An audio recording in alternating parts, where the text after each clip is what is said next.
নমস্কার, moons cook and ট্রাভেলের আরেকটি নতুন রেসিপি নিয়ে আপনাদের সামনে চলে আসলাম। তো আজকে দেখাবো চিকেন কষা রেসিপি। এজন্য প্রথমেই চিকেনগুলোকে সুন্দর করে কেটে ধুয়ে নিয়েছি প্রয়োজনীয় মশলাগুলো, আর নিয়ে নিয়েছি রসুন আর আলু সুন্দর করে কেটে ধুয়ে। তো আগেই প্রথমে আমরা গরম তেল বসিয়ে দিয়েছি, এটা সয়াবিন তেল।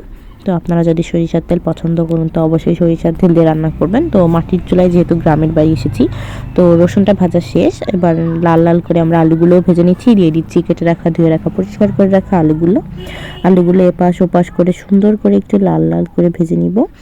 তো এবার আলুর ভিতর দিয়ে দিচ্ছি একটু হলুদ, যেহেতু ভাজা হলেও কী হয় আলুগুলোতে কালার আসে না, এজন্য আমরা একটু হলুদ দিয়ে নিচ্ছি। তো আলুগুলো শেষ, এবার দিয়ে দিচ্ছি পেঁয়াজ পাতা, দিয়ে দিচ্ছি কেটে রাখা কুচি করা পেঁয়াজ। এবার এটাকে একটু সুন্দর করে আমরা লাল লাল করে ভেজে নিব। আর পেঁয়াজ ভাজার সময় একটু লবণ দেব, কারণ যেহেতু লবণ দিলে কি হয় পেঁয়াজটা তাড়াতাড়ি ভাজা হয়ে যায়।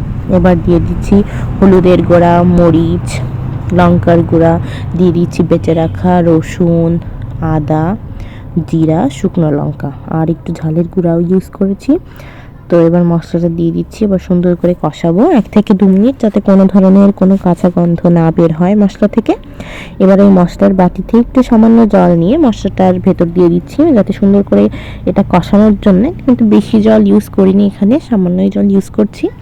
তো এবার সুন্দর করে আমরা মশলাটাকে কষিয়ে নিচ্ছি, যেন মশলা থেকে কোনো ধরনের কোনো কাঁচা গন্ধ না বের হয়। এবার মশলা থেকে যখন দেখুন যে তেল ছেড়ে দিয়েছে, তো তেল ছেড়ে দেওয়ার পরেও আরও 2 থেকে 3 মিনিট রান্না করব। এরপরে দিয়ে দিব কেটে রাখা চিকেনগুলো।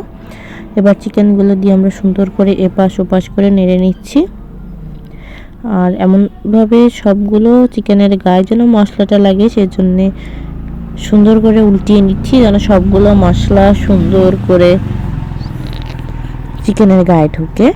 তো এভাবে নেড়ে চেড়ে এখানে আমরা 5 থেকে 10 মিনিট চিকেনটাকে কষিয়ে নিব।